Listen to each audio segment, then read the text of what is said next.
Hello, and welcome to episode 8 of Silph Thyme, your Pokemon Go PvP podcast, with myself, Zacharias, and our host, as always, Thidricker. Goðan, daginn, herslingar. This is a fun, exciting, different cup for most of you all, especially if you started playing in the last year. Because I remember Continentals was the same style of cup, but I think that's the last point-based cup we've had in a while. It feels a long time. Yeah. So a lot of difficult team building in all of the best ways, fun team building, diverse team building, which is something I know I'm looking forward to after the last 2 months. So yeah, let's jump into talking about the Forged Cup. Yeah, so how many dwarven blacksmiths does it take to screw in a light bulb there, Thidricker? I believe the number is 13 in one Hobbit. Yeah, there you go. You got it in one.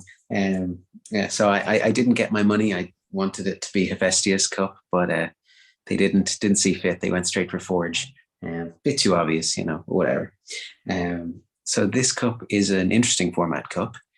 We've got 17 points, and we need to pick from the 8-point tier, the 4-point tier, 2-point tier, and the 1-point tier to make that 17 points. The bans are the usual of megas. This time we've no dragons, except we kind of do. We've no steels, we've no darks, and we don't have anything from Hoenn region, except Tropius on that graphic, and I still haven't actually gotten an answer whether that's a real or not. But yeah, it's an interesting cup. For those, like you say, who aren't familiar with this type of building, it can be a bit of a headache. Yeah, so we're here to help you through and try and build some interesting ideas and guide your team building for this fun cup. Yeah, so basically you have to bring 6 Pokemon, and you cannot have more than 17 points overall for your team. Any potential mixture, which means there are limited options, of 8s, 4s, 2s, and 1s to build them out. So let's talk about what are basically the only 3 teams I expect we're going to see, other than people who are looking to live dangerously and really just run the 6-2 or 6-1 point team. But the actual most likely teams you're going to break down, I think 90% of the meta will be 2 of them, and maybe 10% will be the third option. And we're also going to learn here why you don't let the Norse scholar write the script for the podcast, as now we get to force Zacharias to try and read runes, because instead of using boring things like an A, a B, or a C, we've got here for you Fe, Wraith, and Ir, our 3 Futhark runes, which felt more appropriate. Fe, of course, meaning wealth for our 8-point team. Wraith meaning rider or ride for our cover everything team. And then Ir, you, the team that you have a prayer's chance to win with. That's how I've broken these down for you. So we got 3 types of teams. As I've labeled it, the Fey team. We have 1 8-point Mon, 1 4-point Mon, 1 2-point Mon, and 3 1-pointers. This is a 17-point total team, maximizing our points. Our second type is the Wraith team. That is 3 4-pointers, 2 2-pointers, and a 1-pointer. These 2 teams are going to make up the majority of the meta. In the last 2 Practice Cups I looked at, it was about a 50-50 split between those 2 options. I think they're the only 2 that use all 17 points, and that makes them very valuable, very good. And then the Ir team is 1 8-pointer, 3 2-pointers, and 2 1-pointers. So those are the 3 types of teams you're going to be seeing. You can build a team with worse point values than that, but because there's a fairly accurate weighting of most of the Mons, you really don't want to go too far down unless you just really want to try and have the glory of saying I won with only 6 points, which is fair. That is an achievement. I feel like there should be a Silph badge for that. But generally speaking, this is mostly what you're going to see. So with that in mind, before we break down those 3 team types, tell us what we can expect, kind of generally speaking, from each of the tiers for what we get. The 8-point like you'd expect, are the mons that have the highest win rates, and they're the ones that you're going to see most often. Really, like the ones that we have seen over the past few cups. So, and in general, Go Battle League. So you're going to see your Proslas, you're going to see your Cresselia, you're going to see your Cophagrigus, your Talonflame, your Trevenant, your Azumarill, all the kind of classics that are allowed in this cup. They're all reserved in the 8-point list. So you're limited then to say, well, realistically, you're going to get one of those, and that's going to maybe not hamstring your team, but it's going to limit your other selections. So like you were saying, the option then is if you've picked an 8, you're not going to get to, definitely not going to get to pick another one, but also you're limiting how you pick the rest of your Pokemon. So if you go with an 8-pointer, you're not getting 2 4-pointers. So it means you have to pick wisely. A few on that, are going to be your real classic, lots of wins, bulky, safe. And a few on the list maybe are not your classic top tier picks, but in this meta are slightly broken, let's say, or they would warp the meta if they weren't put into the 8-point pick. So for the most part, bulky, safe, high win rate, and a few of them kind of pseudo meme, but also would be very damaging in the right hands in this meta. And then you've got the 4-point picks. These again are ones that you're going to see all the time in Go Battle League or in other cups, but this time you're getting a lower win rate typically. They're still usually bulky or safe, and you're going to see a lot of damage coming out of these 4-point picks. This, I think, is where you're going to see cores built around 2 4 points. Then you've got the 2-pointers. The 2-pointers, they're still good Pokemon. I mean, they're all good Pokemon, but except the odd pick here and there. But you're going to see a lot less win rate out of these 2-point picks. It comes down to more what your team needs to answer, I think, and where you want to have, maybe if you need a little bit of extra bulk, you can pick a bulky Pokemon, even if it might not be that safe. It'll round out your team, let's say, with the 2-point picks. And then the 1-point picks, usually to fill out some coverage, but typically not going to be high win rate Pokemon. They're going to be the ones that you need in a pinch or have an answer to something that you didn't have an answer to in the rest of your picks. So they're just going to finish your team typically. Unless, like you say, you want to go crazy and run 6 1-pointers, in which case, that's going to be your team, let alone rounding it out. So best of luck to you.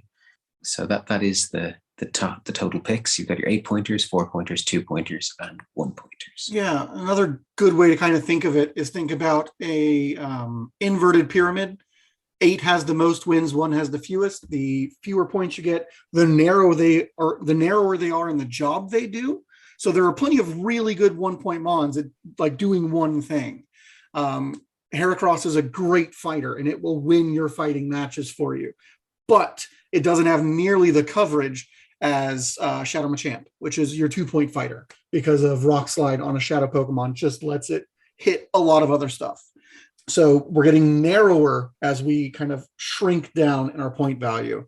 But that doesn't mean that the 1-pointers aren't very good and valuable, and we'll highlight those in a minute. So that's great. With that kind of idea, we should look at how you want to build a team. So if you're going to build, why would you want to build an 8-point team with the Fae team? Well, you've got to build around your 8-pointer. You've got to pivot around this. It is half of your points, or almost half of your points, which means you should expect it to show up in every match you play, unless their team is specifically designed to counter that Pokemon. Because the meta is so broad, it will be very hard for anyone to bring more than 2 answers for an 8-pointer without really just stacking their team against it. So most of the time, you should be expecting to run your 8-pointer. And that means you want to build around its weaknesses and put your 4 and 2-pointer towards covering those. And then generally speaking, you'll bring the 1-pointers in, right? So you're going to want to be essentially, for your pick 3, running 8-4-2 or 8-4-1 in most matchups, which can kind of tell your game plan to the opponent, but the strength of your 8-pointer can often not matter whether or not they know where you're coming from. If you can get a clear path for your 8-pointer to win, it should be your win con most of the time. Unless it's your safe swap, then it's your fallback plan that's always there for you. What about our next team comp? Yeah, so this would be definitely more the way I'm thinking, going with 444, 22, and a 1. So like you were saying before, you're getting your max 17, but you're not going with any of those 8-point picks. So while you're sacrificing the safety and bulk of those 8-point picks, you're not telegraphing your play style or your ambition maybe quite as much. So, not telling them where you're going to lean into. Your eggs aren't in one basket. You've got 3 options of a strong 4-point pick to bring into whatever matchup. You don't feel like you have to get those points back, if that was the way of thinking about it. And there's lots of very solid picks, lots of picks with really good coverage, and lots of really good bulk in that 4-point slot. So there's a lot of safety there and a lot of utility Pokemon that can definitely bring the hurt and keep people on their toes for this meta. I think especially with the kind of leaning of this meta, the banning of most dragons, pretty much all dragons, and basically, no darks, no steals, means that you have a really interesting way of having the meta. So in theory, you've Pokemon that are safe that weren't usually safe in the open Go Battle League. So some of those are in 4-point picks, and they might not be Pokemon that people are super familiar with, which might be interesting. So then it's on to the 2-pointers. Yeah, so then we've got our final pick, our ear, which is only 16 points. So you're already losing a point because they won't let you run 7 Pokemon. But this is an 8-pointer, 3 2s, and 2 1s. So you're trading out a 4 for 2 2s functionally. You're still building around your 8. It is still your most important piece. But with fewer 1s, you get a little bit more diversity in building different safe teams around your 8-pointer. So while you'll lack some of your 4 power in this build, you might have to rely on harder counters to protect your pivot, your 8. I don't suspect we'll see many people running this, but I do think you can successfully build around this team, especially if you're trying to go like ABB maybe, with your A always being your 8, and then you can build 2 BB teams and build that way. Because then if they guess wrong and they are running a narrower team, they could be in real trouble. But I don't suspect we'll see as much, but it's definitely an option. So then, which team is the right team for you? What do you say? I think, like I was saying before, I think the way I'm flavored is definitely going for the not 8 pick. But if you're more into the particularly heavy hitting or the particularly bulky safe mons, then maybe those 8-point picks are the way you want to lean. And, I definitely think there are Pokemon in that 8-point list that will nearly convince anyone that they want to go into that team building. So if you think that you're somebody who really wants to get in with just a hard lead, like it's going to have a good win rate, that your Pokemon has a good win rate. So like you say, it will be the A all the time. That's where you can go. You can consider that as your play style du jour. Pick your bulky mon to always lead that's going to get you the shield advantage or get you a win, or have a seriously heavy charger that sees play constantly in Go Battle League and is guaranteed to put the hurt or at least put shield pressure. Maybe you're more inclined to say, okay, well, no, I don't want that. Maybe you like to be able to swap it up match to match. You don't want to be predictable. You don't want to be running the same ABB or the same A over and over with a BC or a BB behind it. Maybe you want to have 3 Pokemon that you can juggle between to solve different problems. So maybe that's where you want to be. You want to have maybe a bulk, a charger, and a heavy hitter. 3 4s maybe is the way you want to go, with the 2 2s and a 1 to back it up. Or maybe you really do want that 8, but also you want to share out the points between the 2 pointers rather than dig into 1 4. So then maybe, like you say, you have to sacrifice that 1 point. It's not that you need to hit the 17 points. Like, that's not required. And there's nothing to say that, dropping a 2-pointer to pick up a 1-pointer, even if you're on the first two team builds that we're suggesting, if you say, well, actually, I don't really want a lone graveler, I want Sudowoodo. They do different jobs, but they're both rock types. They're both going to, hopefully wall the flyers and hit them hard. I'm going to drop the 2-pointer and pick up the 1-pointer. There's nothing wrong with that. You can do that. You can play however you want to play. So there's definitely something to be said for distributing the points as you want them to be distributed, and also picking the Pokemon that you think suit your wants in that moment. Yeah, for sure. So to help you all decide what team to build, we'll do a breakdown of each of our tiers. Our 8-pointers, our 4-pointers, our 2-pointers, our 1-pointers.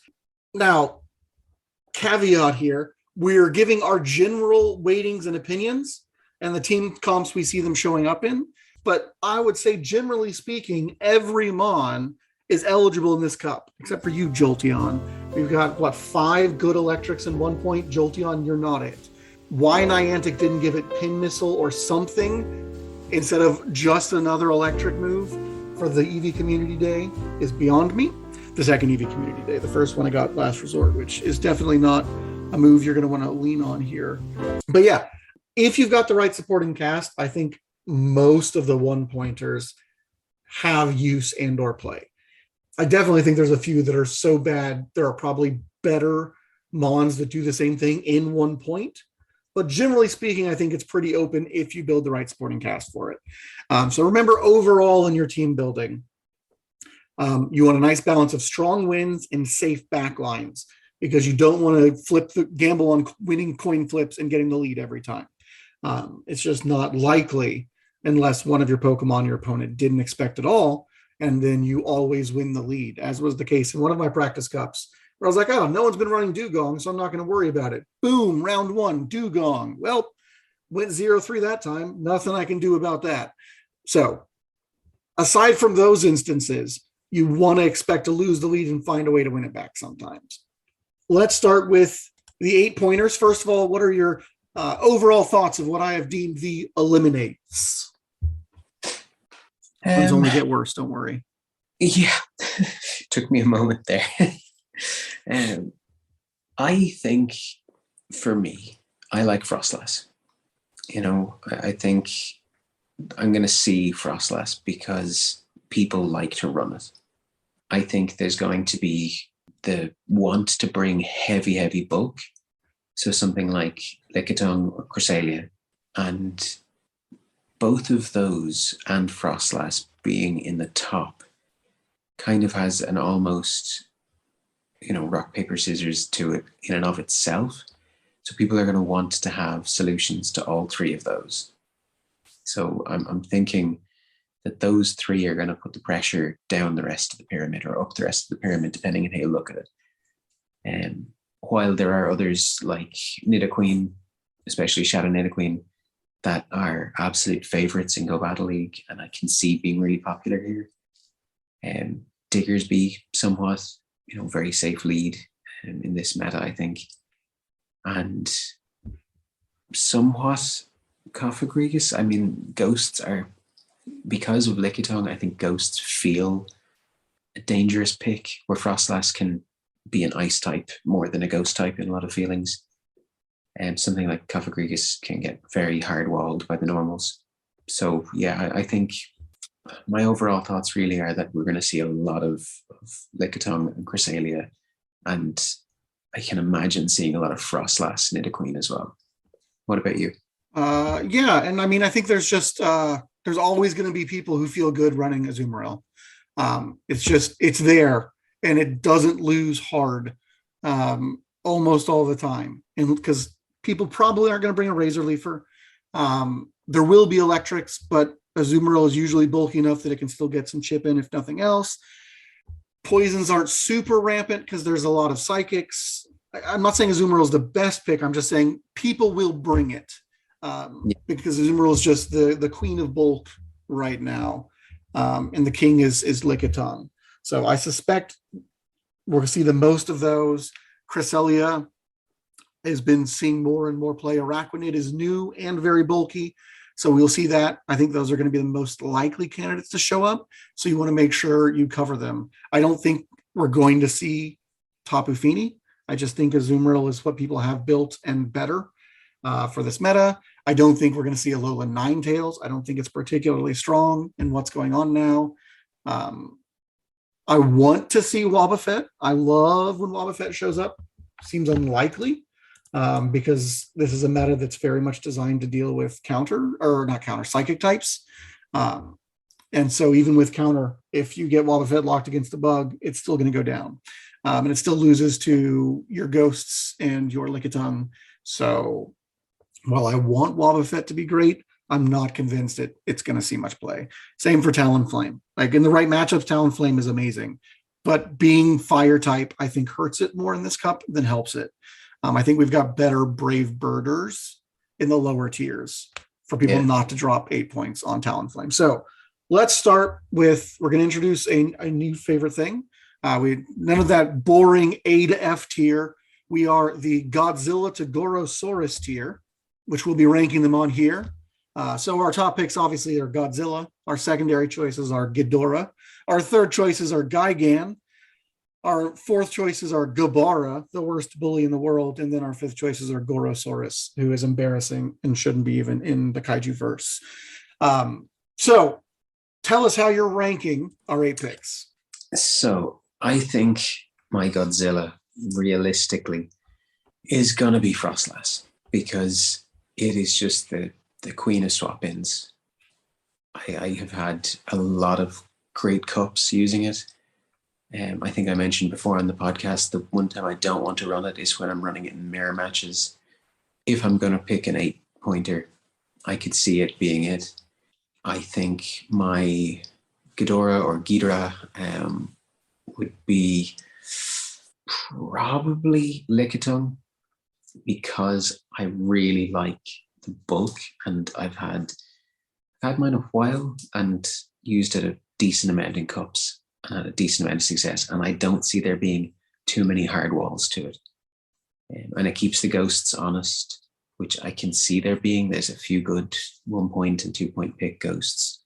Then it'll then fall to Cresselia, Shadow Nidoqueen, and then I think Diggersby. I think, not to say that Diggersby is an embarrassment, but it would probably be my fifth out of the 5 there. Okay, interesting picks. I think Lickitung reigns supreme in this meta. I just think Lickitung is always safe and always good. It basically just needs to avoid Shadow Machamp, and then otherwise it's not going to get a hard loss. Other normals like Beware can definitely beat it, and other fighters can beat it too, but it's just safe. It's bulky. You rarely need to shield in the losses to get something weak enough down to farm down. I just think Lickitung's at the top. I don't see anything pushing it out in terms of utility. I think Cress is going to be number 2. I think people just love Cresselia. I think the success Cresselia found at regionals by great players like Lurgan Rocket just makes people see how much bulk it's got, even it's losing matchups. Psycho Cut lets it get to its charge moves pretty quickly. It's got a versatile set of charge moves, so it's got lots of coverage. You can run Fairy or Psychic depending on what you feel you need for the rest of your team. So I see it being really popular. Third pick, this is a tougher one. I think it's going to be Trevenant. We're seeing a lot of water types. There's a lot of good versatile water types in this meta. So I really think that Trevenant is going to make some play, make some show up. So I'm going to put that at my Gigan level. My Gabara level, I'm going to put Araquanid. It's new. It's super bulky. It's got Bubble Beam, which people just love debuff moves. So you can throw that and duck out or swap in and get debuffs and get some damage in. All good, all versatile. And then my Gorosaurus pick, I think it's a toss-up. I think probably we're going to see Shadow. I know we're going to see Shadow Nidoqueen, so I think that's my number 5. But I think nipping at its heels is Azumarill. I think there's enough rocks and fires that I don't think we're going to see as much Frostlass. I definitely think it has play compared to the other options. I just don't think it's going to see the breakthrough that it often sees because of so many good answers to it this time. Mostly because I think we're going to see a lot of, and we'll talk about this when we get to lower numbers, Kanto Ninetales, which is going to blow it away. So if I had to pick my final list, I would put Lickitung, Cresselia, Trevenant, Araquanid, Shadow Nidoqueen. I'm trying to put together a Wobbuffet team because I've got a perfect Wobbuffet already powered up and I want to use him. He's like Chansey, but viable. So like I'm trying to make him work, but it's really hard to dump 8 points on Wobbuffet. I think he and Chansey are mostly up in this tier so that people don't run them, rather than that they are equally diverse in power. Not to say that they're not viable or usable, but I don't think that they are the all-stars they should be. Shadow Abomasnow, people really love it. And Azumarill, people also really love. I think they'll show up. I just don't think they're going to be as powerful or as good. So yeah, that's the 8-point tier. You've got a lot of good options if you want to run one of these. They're always very strong. And there's a lot of great opportunities here. So why don't we jump into the little more nitty gritty? All right, so tell us about our 4 power options. I told you the puns they go down. Yeah. Okay, so I think to follow on directly from you mentioning Kanto Ninetales, I think realistically it just wins so many matchups, especially the Shadow variant. And following on from Vancouver Play Regionals, I think there's a lot of people who've recognized the absolute power of Shadow Kanto Ninetales. There's just going to be, it's going to be everywhere. It was going to already, and now that's going to be the boost it needed, I think, to really see more play. Shout out to Cindy for running Shadow Ninetales with Ember. Taking home the Vancouver win, so kudos. Great work. Nice. Love it. So that's definitely Godzilla who's here for me. I think it's probably going to have to be Pidgeot or Noctowl. I know they both, realistically, I think Pidgeot is the Ghidorah, and Noctowl doesn't fit the bill as well. But I'm kind of sticking them in as interchangeable because they're both bulky birds that do flying damage. The one is, do you want a debuff or do you want ghost damage? Exactly. But I think functionally they're pretty interchangeable. Yeah. I do think Pidgeot's a little better though. Yeah. It is. I think it is better. I think Feather Dance and Dip Out can be just painful to play against. I just don't like using Gust, which is funny. I don't mind Incinerate, but for some reason Gust just annoys me. So I'm sticking him in with Noct. Yeah. I think then, I don't know, Gigan probably, I'm just going to say Munchlax, Snorlax, Licky Licky. Basically, it's mini Lickitung. If you're not wanting to drop your 8 points, you can just drop 4. I feel like, okay, they might not be as utility, they might not be as safe, but they do hit pretty hard, especially Shadow Snorlax. It can be a real pain to play against in the right hands. And Licky Licky isn't bad. I haven't built one, so I haven't actually played it, but I've played against it a good few times. For 4 points, 50% discount, and you're still getting a similar chunk of the wins. I think it's worth it. Then I feel like Hypno. People love running Hypno, and it's very utility. You can go crazy and run Focus Blast, or you could stick with Shadow Ball and have your Ice Punch or Fire Punch or whatever you need to fill out your team.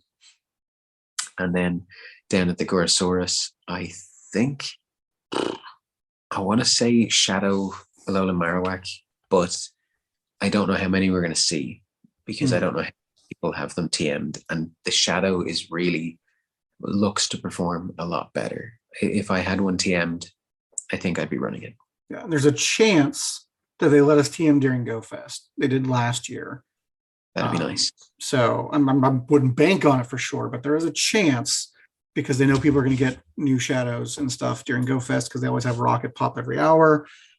There are still announcements yet to come at the recording of this for GoFest. So if that happens, I definitely think we'll see more of it. We'll see an uptick on it. Yeah. And I've also seen people running the return Shadowbone variant of it, of the non-shadow version, which is interesting. I'm not, because I guess Bone Club is just a terrible move. We get that. So if you use Shadowbone for baits instead and return as a closer, because there are no steel types in this, so your biggest threat to return is gone. So it's possible, yeah. I do think there are going to be a lot of Shadow K-Tails. I think maybe the meta is going to be over prepared for them because of the recent success. So because of that, I'm going to put Pidgeot Noctowl in my Godzilla tier. I think Pidgeot is better than Noctowl in my personal experience. I like running Gust. I love Gust and Incinerate moves because I just feel like even in neutral matchups, I'll just go straight Feather Dance and just beat them down, absorb it, and then I can throw a Parting Feather Dance or a Parting Brave Bird on whatever comes in. So it worked. I ran it twice in 2 practice cups, and I love Pidgeot. Showed up in over 70% of my games and never felt like a liability. So I do really like Pidgeot here. For my Ghidorah tier, this may be a hot take. Stunfisk. I ran it, and it pairs. It's speaking of building a nice core. The Pidgeot Stunfisk core I found was covering everything I wanted. Stunfisk hits flyers. It hits poisons. It just wants to avoid grasses, and otherwise it's doing pretty well. Like even against one of the most common one-pointers, which we'll talk about, is Samurott. It resists all the Fury Cutter. It can eat 1 Hydro Cannon, and it can still get to 2 discharges, 3 if you shield. So like it feels like the safest 4-point swap, which is always something you're looking for out of the 8-pointers is what's a safe swap. So that's my Ghidorah. My Gigan ranking, I'm going to have a lot of hot picks here, I think. Wigglytuff. I just think Charm is a great move. Charm is just so powerful. And Wigglytuff is better than Sylveon because and Granbull. I guess you could run Shadow Granbull if you want to go pure Charm, and it's a nightmare. But Wigglytuff's normal typing lets it pick up all the ghosts, basically, is why I think Wigglytuff is the best of all of our Charmers at the 4 tier. Then my Gabara, I think it's going to be Mew. Just because Mew can cover anything you need it to cover. You've got to have 50 TMs for it. But Mew is that glue that'll hold any team comp together. Depending on what you need it to do, it does lots of great things. And I'm a big advocate for Mew.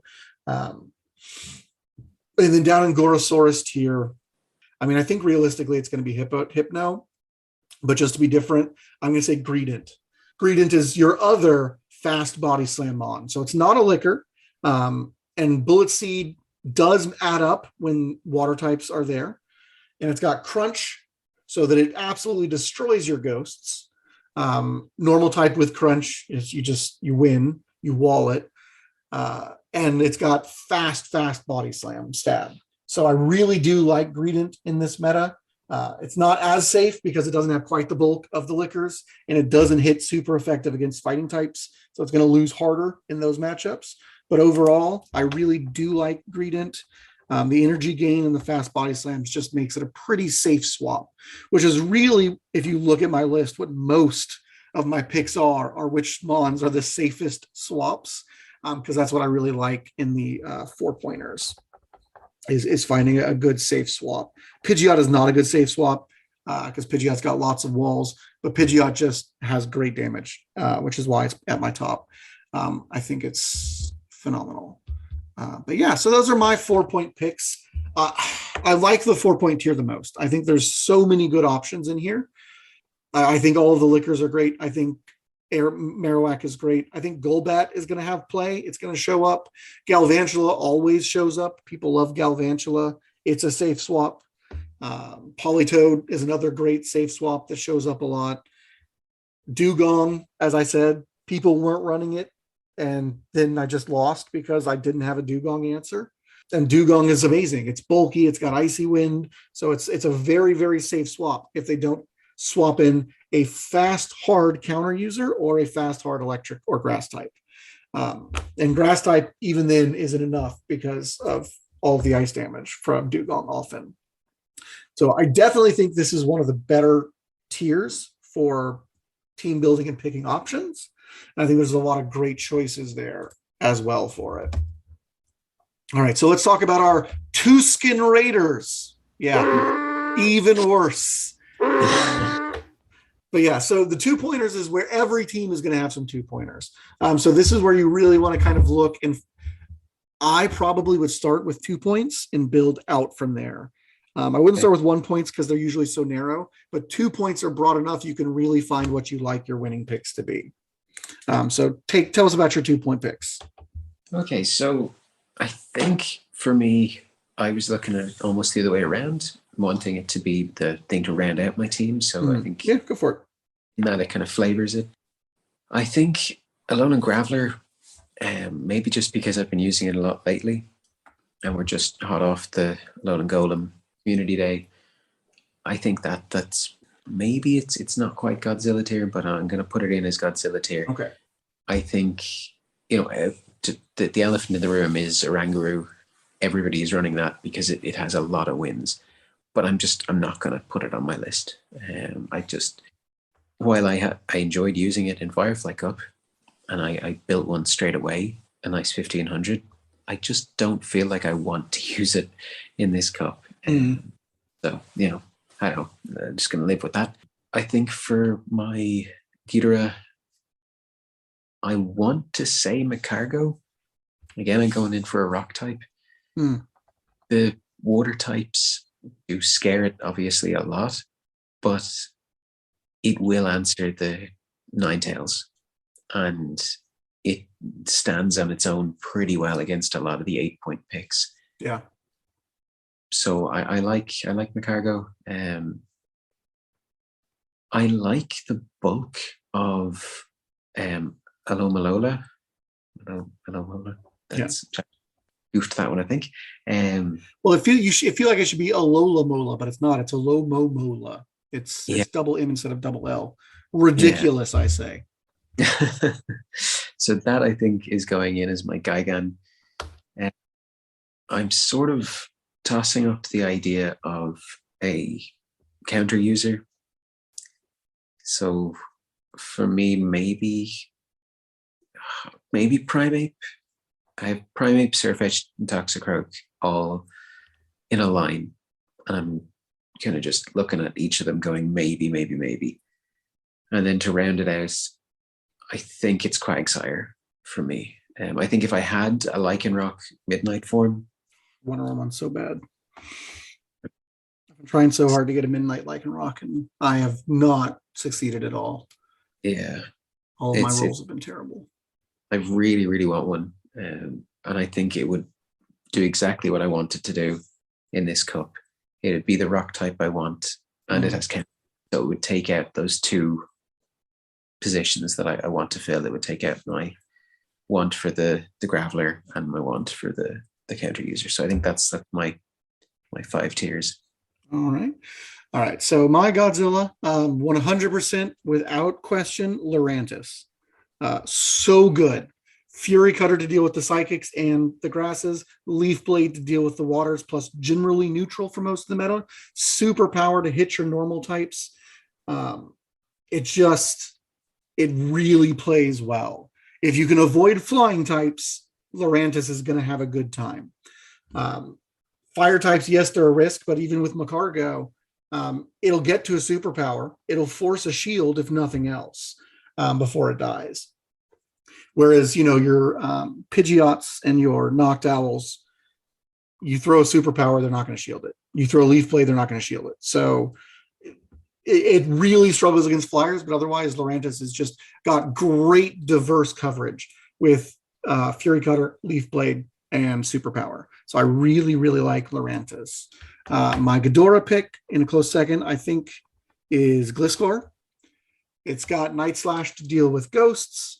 It has got very defensive typing and flying ground. So it's really only looking out for water moves. It doesn't have to worry about electrics or grasses. You can run it with Fury Cutter in a psychic heavy meta, or with wing attack in a fighter grass heavy meta. So it's flexible in what it can run. Night Slash Earthquake works great. If you're wanting to build it as a safe swap, you could run Sand Tomb on it. I love Sand Tomb. I'm not sure this is the right metaphor, but you can. So I think Gliscor brings in a lot of diversity, a lot of good options here for it. So my Gigan pick. All right, this probably is wrong, but Togekiss. I love Togekiss.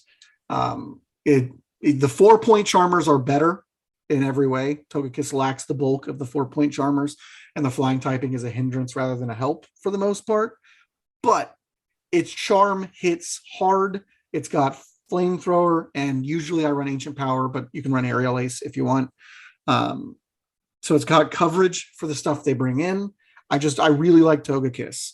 I think in the right meta, it will have some play. Slightly more than Whimsicott, I think, but I think both of them are perfectly, and Primarina are our 3 good charmers. I guess a Slurpuff and Aromatisse are here. I'm not ever sold on them. Whereas I really like Togekiss. So that's going to be my Gigan. My Gabara, I believe you're going to want a counter user from the 2-point tier. And I think my favorite counter user here is Primeape. Because it's got Night Slash for coverage. It's got Ice Punch for coverage. So you can kind of pick and choose either one or both of those. It's got Close Combat to really just knock them out if they don't shield, depending on what movesets you bring. So I think it's very flexible for a fighter. I think we'll probably see more Shadow Machamps instead, because it just does that much damage. But I like Primeape. And then my Gorosaurus tier, we're definitely seeing a lot of Oranguru, but I also tried him and never found a use for him once in the entire cup. Practice cup for Forge. He never felt like a good pick for what I was running up, because it's like he has a lot of wins, but those wins rarely are all on the same team. So I was finding that, like, in the pick 6, he might have 2 wins of what is on the opponent's team, and that's just not a place I like him to be in. Like, if it doesn't at least have 3 wins, I'm usually not happy to run them on. So I'll put Macargo in because I do think it's the best K-Tails answer, and I think there are going to be a lot of K-Tails. I think that I love Incinerate Mons. If you get it locked in against the right stuff, it's amazing, and nothing wants to really take an overheat except for your bulky Alomomolas. So it's in a pretty good spot. So I'll put that down there. But I think there's a lot of good play here as well. I definitely think you're going to see Drift Bloom. I definitely think I want to run Lugia. I think there's viability for Lugia, either Dragon Tail or Extrasensory with Aeroblast. So if you're trying to run budget and you can't fit Pidgeot or Noctowl, Lugia is my next go-to flying type because of how hard it can hit with flying moves. I think people are going to run Gorgeist as a budget Trevenant. It's serviceable for that. So I think it's going to show up. I don't think we're going to see a lot of the poisons because I think there are going to be enough psychics to keep, sadly, Quillfish and Roserade at bay. I just don't think they've got the bulk to deal with psychics. So I don't think they're going to have as much play here. But yeah, so some real good 2-pointers, some real good options here. Now let's try and find the diamonds in the rough. Let's jump to our 1-pointers, or our wonders, as I'm calling them. So again, generally speaking, you're not going to have as much versatility, but I do think there's some shining gems here to play. So give us your thoughts. Okay, so running back down again through the top tiers, I think there are some picks that you're just going to see over and over. Yeah. I think we can expect to see maybe 4 or 3 or 4 of the same ones repeated over and over. But there are some really good picks buried in there as well that I don't think people are going to be jumping on, and maybe they should be. I guess jumping straight on the tier list, my Godzilla, I think, would have to be Samurott, really. I think it's going to be the most prevalent 1-pointer for sure. It's very good in this meta. And so, I think it's a great pick for sure. It's super spammy. It's going to hurt the psychics, and there isn't really much resisting it. Like you were saying, it's not a whole lot of grasses running around, and it's going to hit the K-tails very hard at those hydro pumps, especially when they're shadow K-tails. So, and it's going to resist their throwback. And if the grasses aren't Razor Leaf, it's got Megahorn and Fury Cutter. So it can still threaten them with shields up as well. Exactly. Picking the rest of them can be a little tough, I think. There's a lot of solid options, but they are very circumstantial.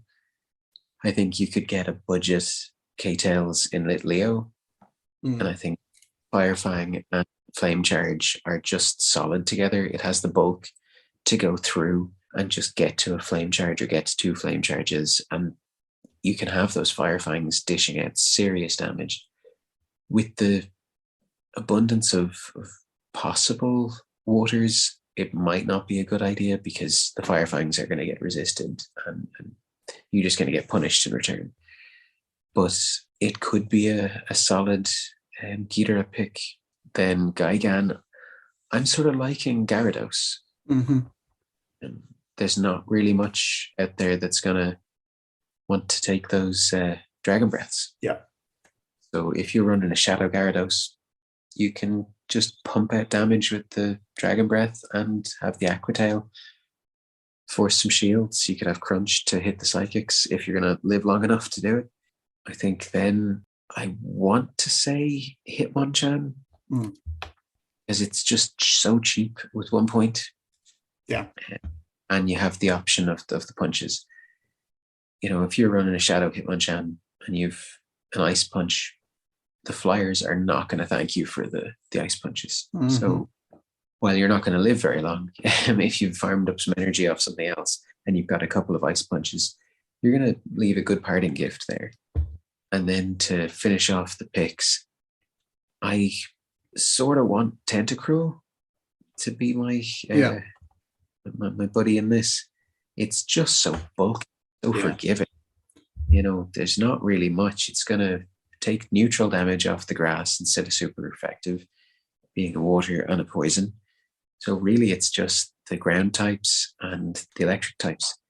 And there's not, other than your Stunfisk in the 4-point slot and my Low and Graveler, and I guess Galvantula. Just listen to me talk myself back out of this pick. I'm gonna go with Tentacruel. Right, but people are Electric's one of those types, like they're going to bring one probably, but they're not going to bring more. So that's the thing. Yeah. So and I think if there are any Charmers, or any Fairies, you've got that poison type. There's not a huge amount resisting it, and you've got that Hydro Pump.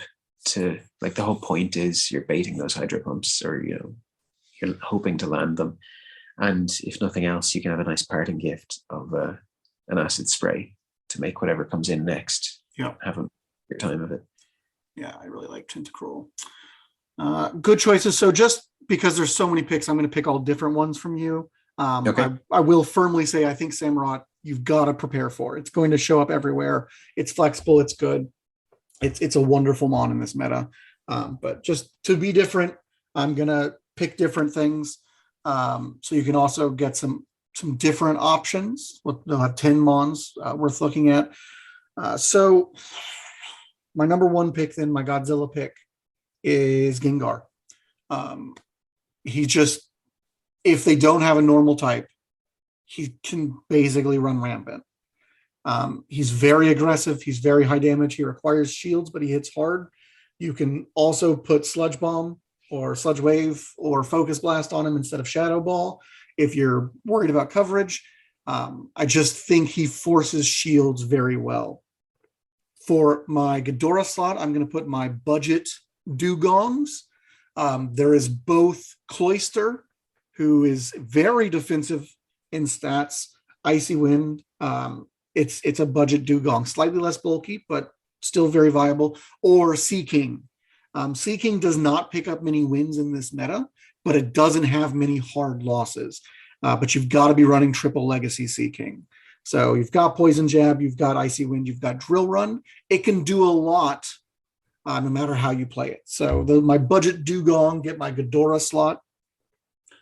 Then we'll go with, for my Gigan slot, Dedenne. It is my favorite 1-point electric in terms of viability. I think having fairy subtyping will help it because it'll deal with the fighters. I think having quick discharges is good, and having nice fairy closing moves give it a lot of work.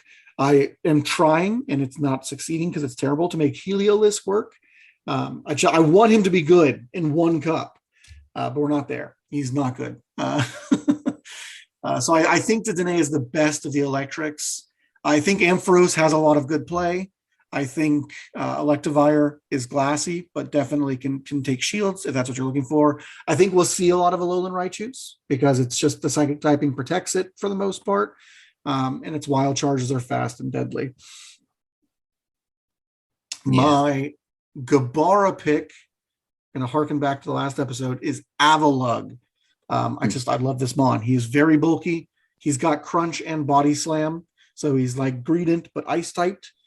So he will also chomp his way through the grasses on his own. And he can also handle most of the ghosts, especially Frostlass. So I think Avalugg has some play. I'm not sure how much he has, but I love him. So he gets on my list. And then for our Gorosaurus pick, all right, here we go. Shadow Aerodactyl. It actually picks up a surprising number of wins because its rock throw hits so hard. And its flying rock type makes it more resistant to fighting moves so that it feels safer there. You still obviously get deleted by waters, but it's another one of those shadow mons that can really dish out damage without having to worry too much about breaking through opponents' shields. I would probably run triple rock on it and just ancient power my first charge move because I know they're going to shield it because no one runs ancient power, and gamble on that 12.5% buff because if you hit it, it's go time. And if you don't hit it, you still got the shield, so it doesn't matter. And then never only throw ancient power once if you run Shadow Aerodactyl per round, because once they think that you're going to do it, always throw the regular afterwards. You either get the shield or you get the damage.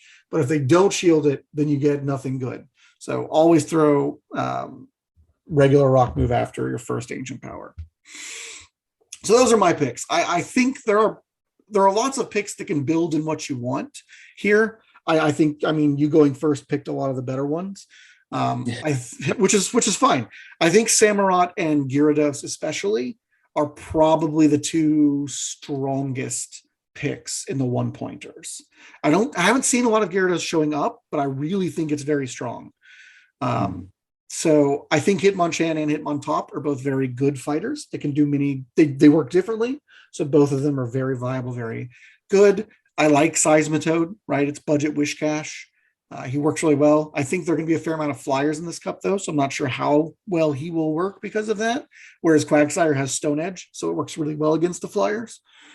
And then, I really liked Hisuian Electrode in Firefly Cup. So I definitely think it's got play here as well with water types showing up. Yeah. It just kind of handles all of that really well. And it's got fast wild charge. So sorry, man. I don't know how I didn't put this one on my list. So it's honorable mention. It could be Minya. Wing Attack Charizard. I think it does have play in this cup. Shadow or regular or Dragon Breath. But I think Wing Attack is the best option in this cup. Because there's enough water types that getting a Wing Attack followed by a Dragon Claw is much better than trying to fire your way to a Dragon Claw and it just resisting.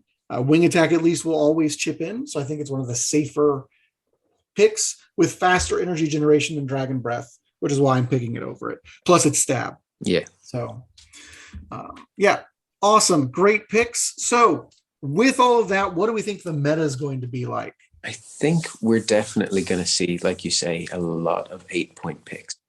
Yeah. 8-point teams. And I can imagine that really breaking down to being like, not as many people have Chrysalia. I Yeah. think realistically, you have to have rolled, you have to have caught, you have to be able to trade. So Lickitung, I think there's going to be more of. And like even in Firefly, I ran into two different players, Lickitung with Stomp. They didn't have the legacy body slam. And while that does hamstring you a bit, Stomp hits hard and you don't usually shield a body slam. Yeah. You can also swap out Energy Ball for Stomp, run all normal because you've got no steals to worry about if you That's want. true. Yeah. Don't need Power Whip for it. Yeah, that's the one. Yeah, sorry. No, it's good. So yeah, I think we're going to see a lot of Lickitung. Yep. You're probably right about Frostlass. I think I only included it really as it will be my pick. Yep. I don't see much of it, but I do expect to see a lot of Shadow Nidoqueen. Yes.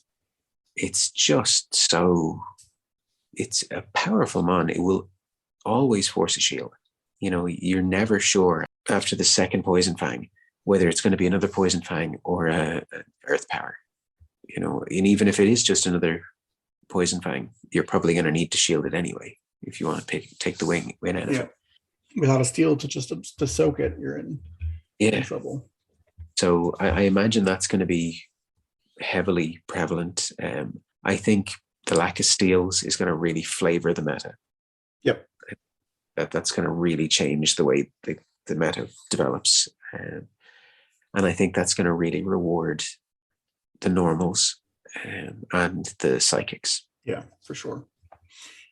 Yeah, there's no darks, there's no steals. So psychics are just always pretty safe. The only way to quickly take down a psychic with a Stabmon is bug moves. And so I think that's why we're definitely going to see a lot of psychics. That's why people are liking Hypno, Cresselia. And they're very good options. And that's also why we're seeing in the 1 point slot Samurats everywhere. It's got Fury Cutter, it's got Mega Horn, and in worst case, it's got Hydro Cannon. So it will always chip in pretty well against the psychics. And it also is safer against the grasses because of the bug moves. So I think we're going to see a lot of psychics. I think we're going to see a lot of bugs. I think at the top of safety is Lickitung. And then the biggest thing you've got to be careful about is if you don't have a broad coverage, you can accidentally get walled. Like I said in one of my practice cups, it's like, no one's running Dugong. I'm not going to worry about it. First match, Dugong. Happened to me at regionals last year. No one's running Altaria. It's terrible in this meta. First match, Altaria.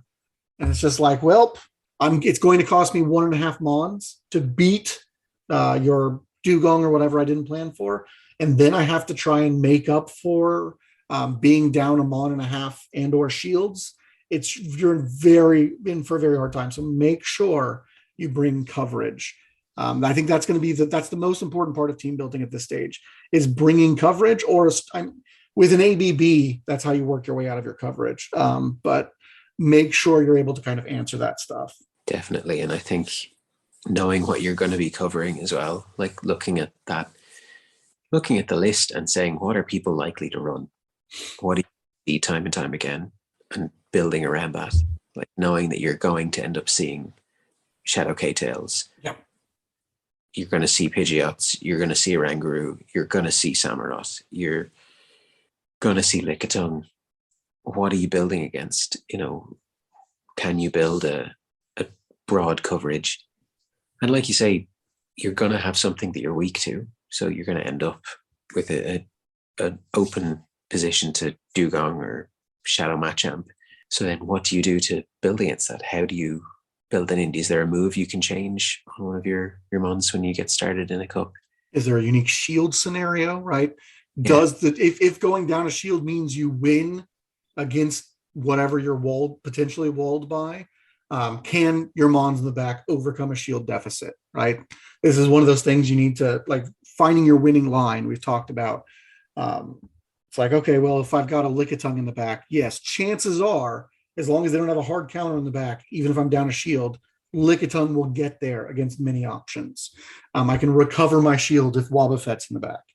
So plan for kind of that backup strategy if you have to overinvest in them on your week 2, I think is one of the biggest keys to kind of try and shield management is going to be really important in a cup this diverse, I think. Yeah. It'll feel like Go Battle League in a lot of ways. It's just, you're not going to be facing the Registeel. Yeah, thankfully. Or Walrein.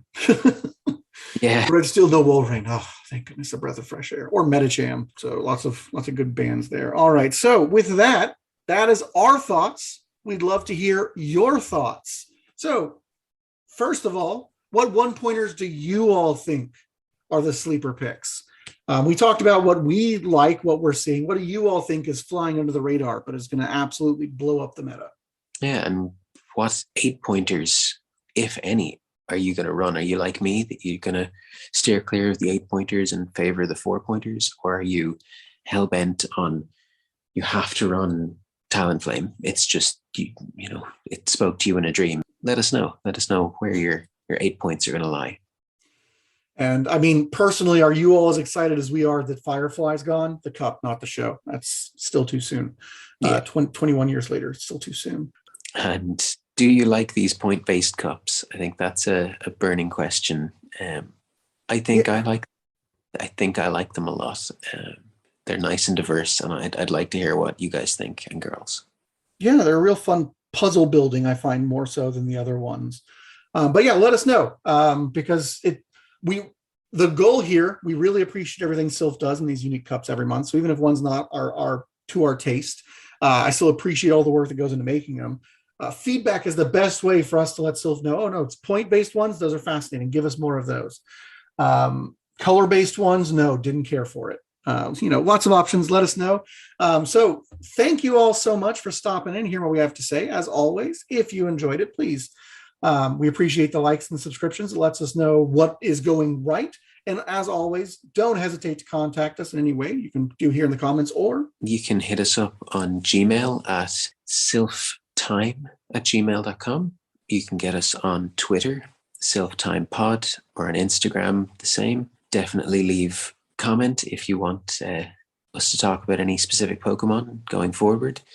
And we will catch you all in the next episode. Thanks so much for stopping in, everyone.